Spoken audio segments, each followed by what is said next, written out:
You waiting on somebody, missus? Waiting on a man named Amos Kettle. I missed the afternoon train. It's cold to be sleeping on wood, missus. I've sat through worse than cold. I'll wait for the morning train.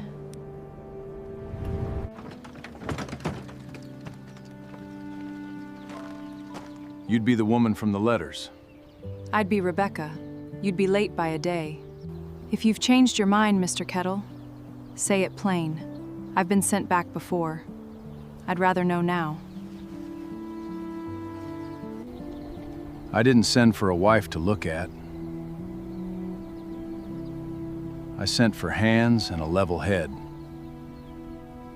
The frost came down on Dusty Creek like a judgment, and it settled on the shoulders of a woman who had been left on the depot bench with her trunk and no one to claim her.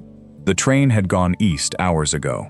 The man her father paid to bring her here, a hired escort with a waxed mustache and a way of counting his coins into his palm, one at a time, as if each were a small pleasure, had put her down 2 towns short, pocketed the rest of the fee, and tipped his hat as if he were doing her a kindness.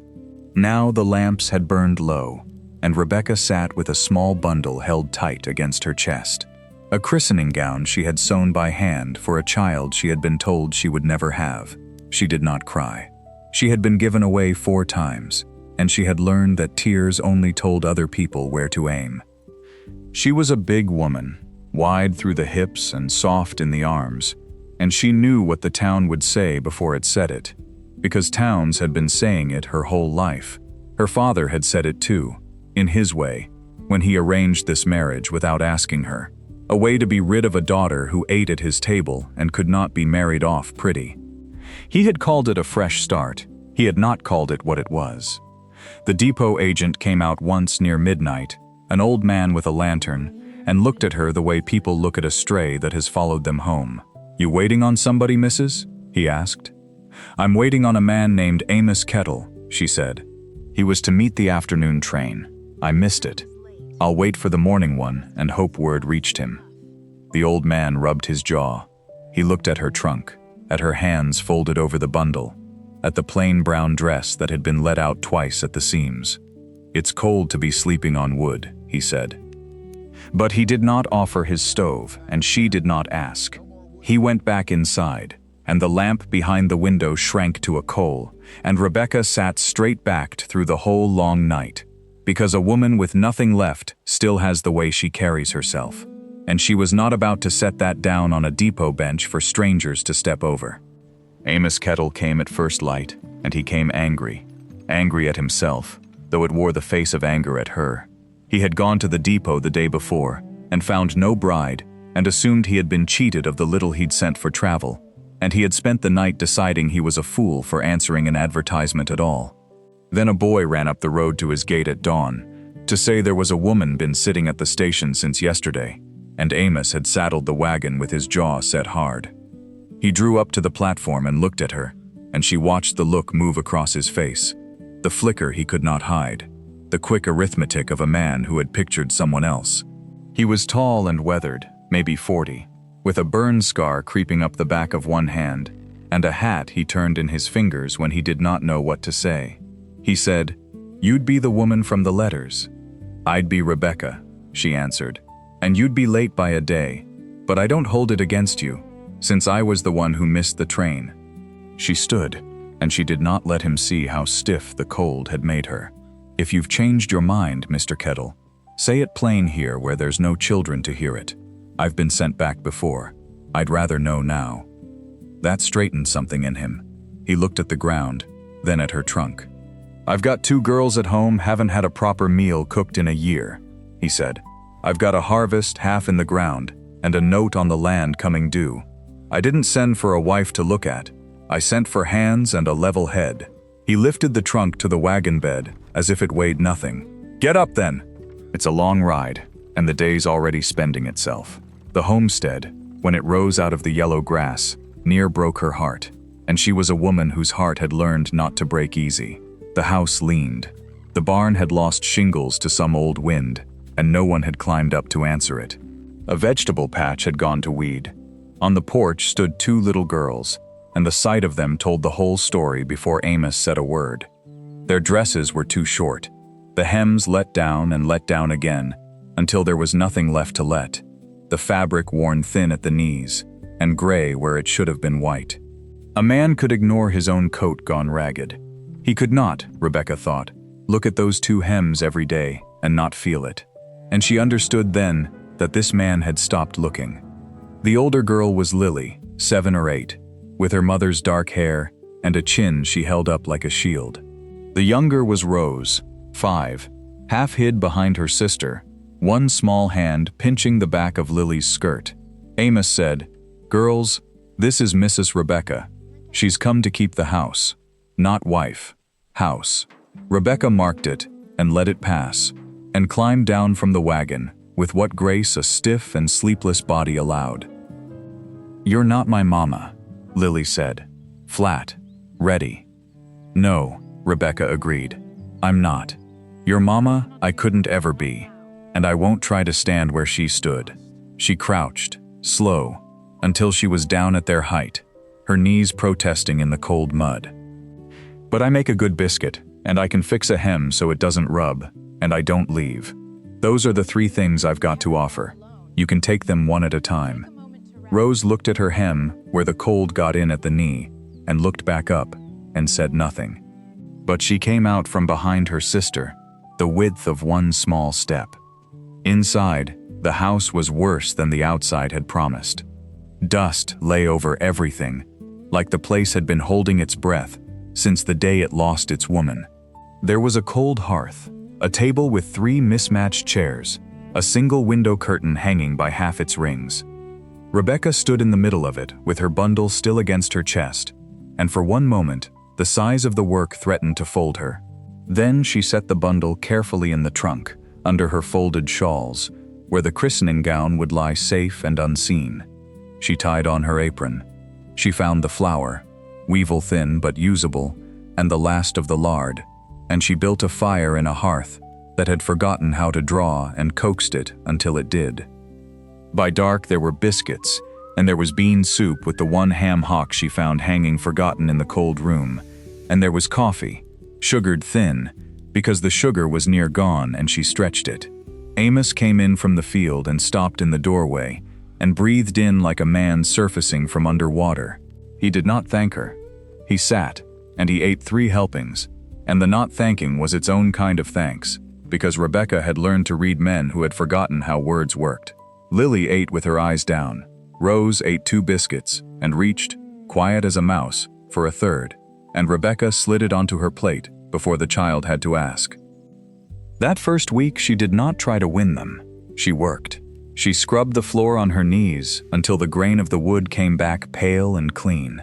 She mended what could be mended, and everything on that place needed mending, which was the one language Rebecca spoke better than any other. Her father had called her many things, but even he had granted she could sew. She had earned her keep since she was 10 years old, with a needle. Taking in work the pretty girls were too busy courting to do, and she had made her peace long ago with being the hands other people were glad of, and the face they forgot. She took Amos's good shirt, the one with the collar frayed clean through, and turned the collar and set it back so fine you could not find the seam. She took Lily's dress and let a false hem out of the deep tuck her mother had left in it, so the child had 2 more inches of length and did not know how it happened. She took Rose's, and here she did more, because Rose's had a tear at the shoulder that had been pinned shut with a nail-headed pin for who knew how long. She mended it with tiny stitches, and along the mend, where a plain woman would have left it plain, she worked 3 small blue flowers in thread pulled from the frayed edge of a flour sack, cornflowers, the kind that grow wild at the edge of a wheat field in harvest time. Rose found the flowers the next morning and went very still. She touched them one at a time with the tip of a finger. Then she carried the dress to Rebecca, where she stood at the washpot and held it up without a word, her face a question too big for her small body. "You like them," Rebecca said. Rose nodded. "I could teach you to make them yourself," Rebecca said, "if you had a mind to learn." And Rose, who had not spoken a full sentence to her in 6 days, said, "Is it hard?" And that was the beginning of something. though Rebecca was too wise to let her face show she knew it. The town of Dusty Creek she met on a Saturday, when the beans and the mending were caught up and there was money enough for salt and thread if she was careful. Amos gave her the reins and 40 cents and a list, and she drove the girls in and felt the town turn to look the way she'd known it would. She was a stranger, and she was broad, and she was driving Amos Kettle's wagon with Amos Kettle's daughters, and Dusty Creek did the arithmetic out loud on its porches. She kept her back straight and her eyes level, and she went into the mercantile like a woman with business, because she was. She met the Carltons at the counter. She knew them for what they were before she knew their name. The mother in store-bought lace with a face like a closed drawer. The daughter beside her all ribbons and small, mean smiles. Mrs. Carlton looked Rebecca up and down, slow, letting her take her time about it so the whole store could watch her take her time. "So, this is what Amos Kettle sent away for," she said, to her daughter, but pitched for the room. "Well, a man that far behind on his note can't be particular, I suppose. Though, you'd think he might have found one that fit through a doorway." The store went quiet. Lily's chin came up hard. Rose pressed against Rebecca's skirt, and Rebecca, who had heard every version of that sentence her whole life, in kitchens and at altars and once from her own father across a supper table, set her 40 cents on the counter and counted out her salt and her thread without a tremor in her hand. "Mr. Kettle's fields," she said pleasantly, to the storekeeper, not to the Carltons. "Don't much care who does the reaping. And his daughter's empty stomachs never asked me my measurements. Good morning." She took the girls each by a hand and walked out with her head up, and behind her the store let out its breath, and one or two women looked at the Carltons instead of at her, which in Dusty Creek was as close to justice as a stranger could hope for in a morning. But the words rode home in the wagon with them all the same. That night, Lily would not eat. She sat at the table with her fists in her lap, and finally she burst out, "You should have said something back. You just stood there. She called you fat and you just stood there and let her." Her voice cracked on it, and it was not really about Rebecca at all. Rebecca understood. It was about a mother in the ground and a father who did not look, and a world that took things and gave nothing back. And here at last was a safe person to be angry at, because a safe person is one who has promised not to leave. "I did say something," Rebecca said quietly. "I said it in a way that cost her more than it cost me. That's a thing worth learning, Lily. Anybody can throw a rock. It takes more to make the other person wish they hadn't started." She set a biscuit by the girl's fist. "Eat? Being angry on an empty stomach just makes you angrier." Lily ate. And later, when the girls were abed and Amos sat oiling a harness by the last of the fire, he said, without looking up, "You didn't have to take that off the Carltons today, in town." So he had heard. Word ran Dusty Creek faster than any train. "I've taken worse off, kinder people," Rebecca said. She was darning a sock, and she did not look up either, and the two of them sat in the small circle of firelight not looking at each other, which was the only way either of them knew how to be near anyone. "It doesn't reach me the way they mean it to. I stopped keeping that door open a long while back." Amos turned the harness in his scarred hand. "Anne was small," he said, after a silence so long she'd thought the talk was done. "My wife, Anne, small as a bird.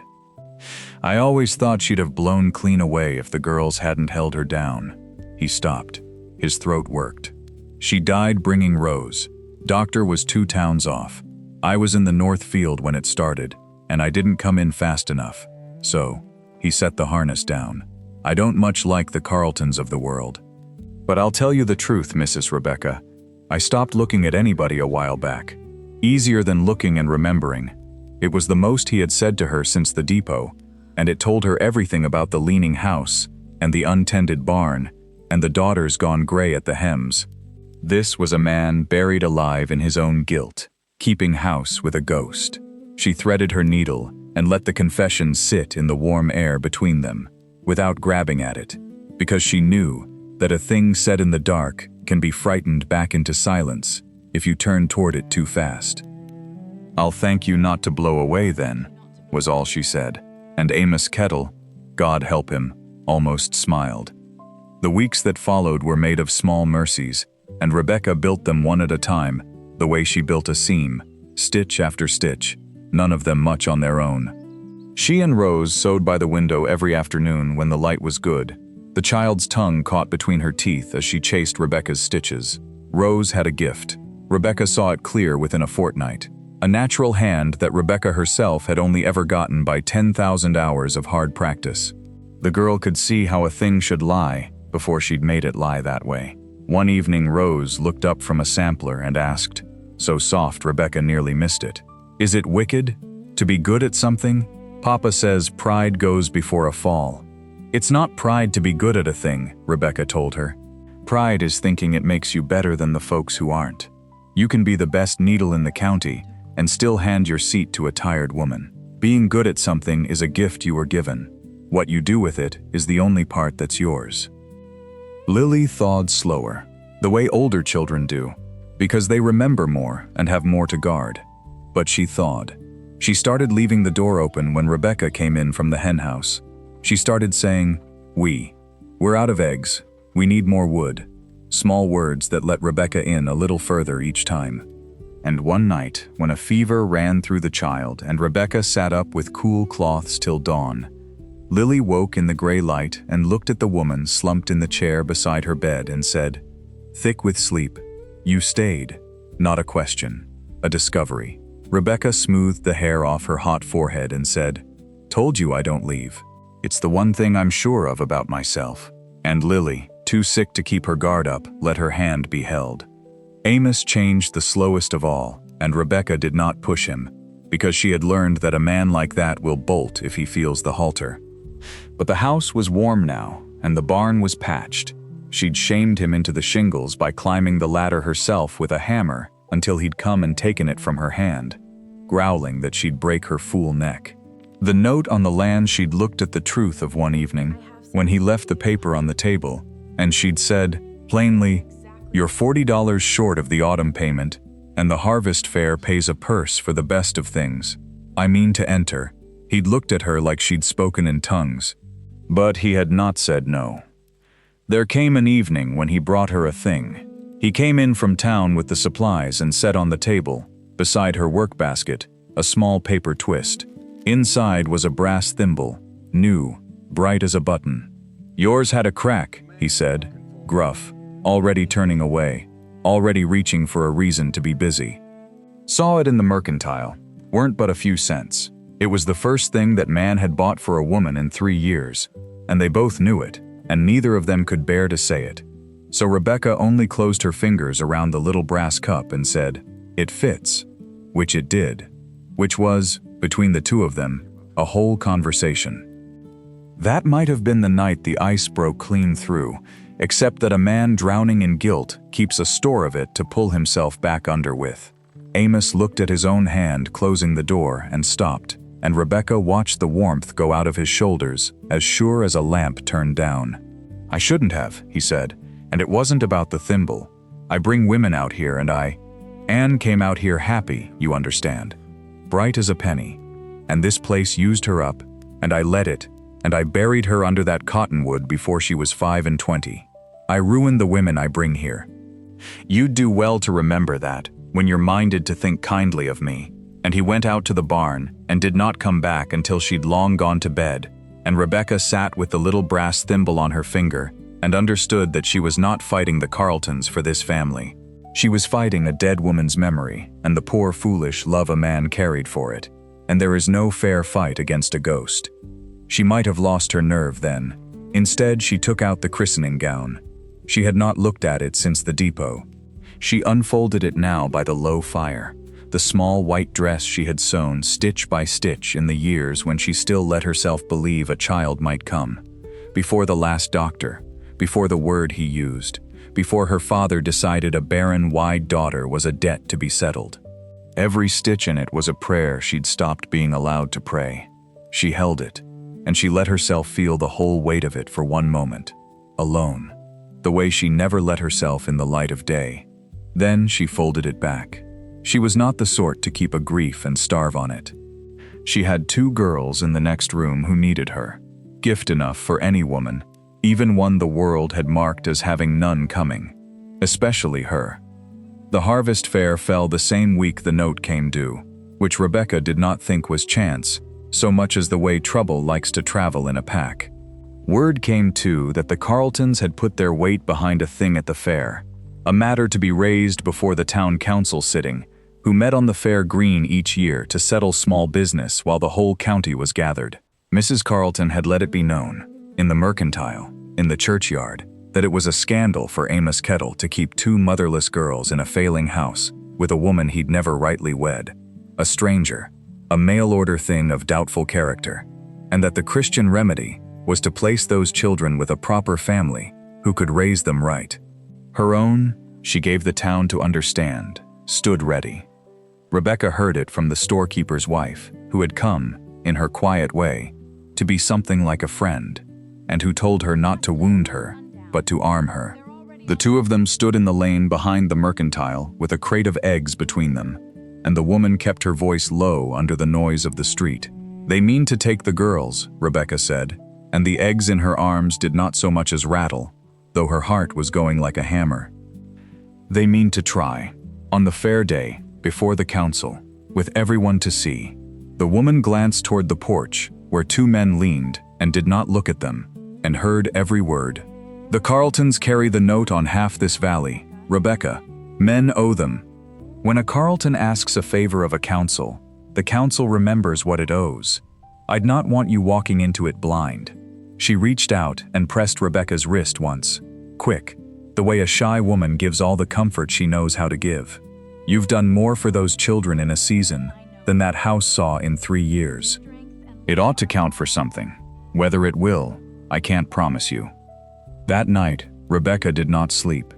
She sat at the table with a single candle, and she thought it through the way she thought through a hard piece of tailoring, where one wrong cut wastes the whole cloth. She could not outmoney the Carletons. She could not outname them. She had one thing, and it was the only thing she had ever had. She could make. She could take a torn and forgotten thing and mend it so beautiful the eye could not look away. And it came to her, sitting there, that the fair banner, the great muslin banner that hung across Main Street every harvest, the pride of Dusty Creek, gone to rags these 3 years since no one's hand was fine enough to save it. That banner was folded in a chest at the church, and no one had been able to bear to throw it out or to fix it. She had seen it. She knew exactly, to the stitch, how it could be brought back. She did not do it herself. That was the choosing, and it cost her, because her name might have been made by it. She woke Rose in the gray dawn and put the ruined banner across the child's lap and said, "There's a purse at the fair for the finest handwork in the county, and there's a town that thinks you Kettles have nothing to give it. I could mend this, but I think you can mend it better, and I think it ought to be a Kettle hand that does it. Will you?" Rose looked at the great torn thing, all the county's harvests painted and stitched across it, the wheat sheaf and the creek and the letters gone to threads. Her small face was solemn and still. "With you helping," she said. "Not you doing, me doing, you helping." "Me helping," Rebecca agreed, and her voice was not quite steady, and she did not care. They worked 3 days, the two of them and Lily too, who could not sew, but could sort thread and hold the cloth taut, and did it fierce as any soldier. Rose's small hands flew. Where the banner had lost its wheat sheaf, she built it new from thread they pulled, and dyed themselves with onion skin and cornflour and beet, and along the bottom border, where the old letters had rotted clean away, she stitched the words back, Dusty Creek, Harvest, and the year 1878, in a hand so fine and even that Rebecca, who had taught her, sat back and put her needle down and simply looked, the way you look at something you had a part in but could not yourself have wholly made. Amos found them at it on the last night. The lamp burned low, 3 heads bent together over the great glowing cloth. He stood in the doorway a long time. He did not ask what it was for.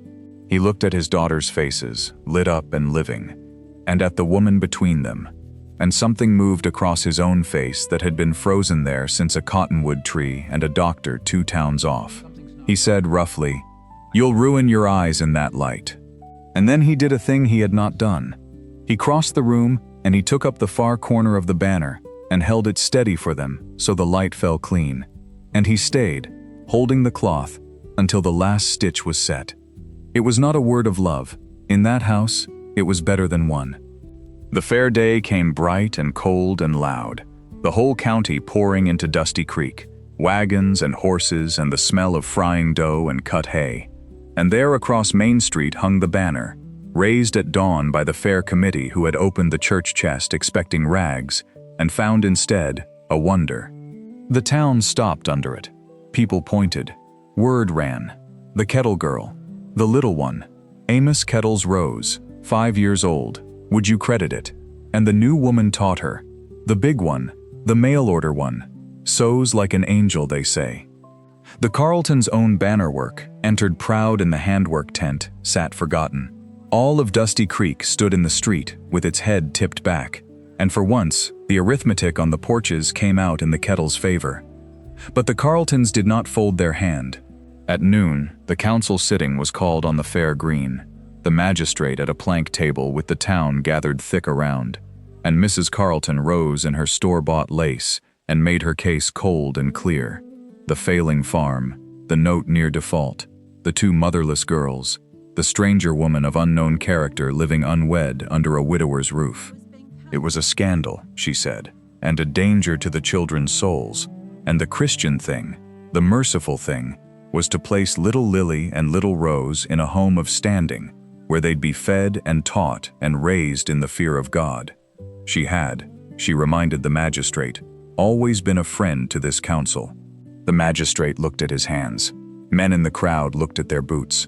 Rebecca stood with a girl gripping each of her hands, and she felt the whole weight of the valley's debts leaning against her, and she knew that being right was not going to be enough. The children got no mother, Mrs. Carlton pressed, and no proper wife in that house, only a hired woman that a father in the East paid to be rid of. Deny it if you can, Amos Kettle. Is she your wife? Stand up before this council and this county, and tell us what she is. And the green went quiet, and every face turned to Amos Kettle, who stood at the edge of the crowd turning his hat in his scarred hands. He looked at the ground first, the old habit, the buried alive habit. Rebecca watched him and made herself ready to lose, because she had been given away 4 times, and she knew the shape of the moment when a man decides not to keep you. She let go of the girl's hands so they would not feel hers shaking. Then Amos put his hat on his head. He walked out from the crowd into the open, where all the county could see him, and he stood beside Rebecca, close, his shoulder near to hers, and he faced the magistrate and the Carltons and the whole of Dusty Creek, and he said, in a voice that did not shake at all, "She's my wife." The green did not breathe. Mrs. Carlton opened her mouth. Amos went on before she could, and now the words came out of him like water through a dam that is finally given, all the years of them at once. "I never said the vows out loud, that's true, and that's my shame, not hers. So I'll say them now, before all of you. So there's no man in this county can claim he didn't hear it." He turned, and he took off his hat again, and he held it against his chest, and he looked at Rebecca, looked at her full and plain, the way he had not let himself look at any living woman in 3 years. "I sent for a pair of hands. I got a wife I don't deserve. She fed my girls when I'd let them go hungry. She patched my roof and my shirts and my children, and she never asked for a thing back. Not a kind word, not a—" His voice broke. He steadied it. "That little banner every one of you stood gaping at this morning, that's my Rose's hand, taught by this woman, who could have put her own name to it and made herself the toast of the county, and instead gave it to a child, so a Kettle would have something to be proud of. That's who she is, not what she looks like, who she is." He reached and took Rebecca's hand in his scarred one, right there in the middle of the fair green. "So you'll not take my girls," he said to the magistrate, quiet now, done shouting. "They've got a mother, she's standing here. I'd have been too much a coward to say it. Only Mrs. Carlton was good enough to make me. Rebecca Kettle, my wife. And if the note falls due before the purse is paid, I'll dig the difference out of the ground with my hands, before I let anybody say this family's got nothing worth keeping." Lily was crying. Rose had pressed her face into Rebecca's skirt. And Rebecca, who had not cried on the depot bench, who had not cried when her father signed her away, who had not cried holding a christening gown for a child that never came. Rebecca stood in the middle of Dusty Creek and let the tears come down her face plain for all the county to see, because there is a kind of weeping that is not weakness at all, but a door finally, safely opened. The magistrate cleared his throat and found, in the sudden warmth of a crowd that had turned all the way over to the kettle's side, that he'd no stomach to please the Carletons after all. The matter was dismissed. And when Rose's Banner won the handwork purse an hour later, $40 and more, pressed into the child's small hands by the committee, it was Rebecca who knelt and closed the girl's fingers around it and said, "That's yours. You made it. Give it to your papa for the note if you want to. But the making was yours, and no one can ever take that part." They rode home in the long gold light, with the note paid, and the girls asleep against each other in the wagon bed. For a good while neither Amos nor Rebecca spoke. Then he said, watching the road, "I meant it. Every word. I'll say it again, in a church with a preacher, if you'll have it done proper." He turned the reins in his hands. "I was a long time thinking I ruined every woman I brought to this place. Truth is, I near ruined the one who came to fix it. I'm sorry for that." "You didn't ruin me," Rebecca said. "I came here already told I was ruined. By everyone who ever had the keeping of me." She looked out at the wheat, gold, and endless in the falling light. "You're the first one who looked close enough to see there was still good cloth in me." That winter, she took the christening gown out of the trunk at last, in daylight, and did not put it away. She hung it on the wall where the light caught it, the small white dress she had sewn for a child she was told would never come. It was not a grief anymore. She had 2 daughters. She had a man who said her name out loud like it was worth saying, to be loved for who you are, and not for the shape the world measures you by. That, she knew now, was the one homestead that never falls to ruin. Come spring, Rose stitched cornflowers on every hem in the house, and Lily learned to leave the door open without thinking about it, and Amos took his wife's hand at the supper table before Grace, plain, every night, where his daughters could see a man do it. And the banner Rose mended hung over Main Street every harvest after, and the town that had once counted a woman's measurements on its porches learned instead to count her stitches, which lasted a great deal longer. These stories are made with love.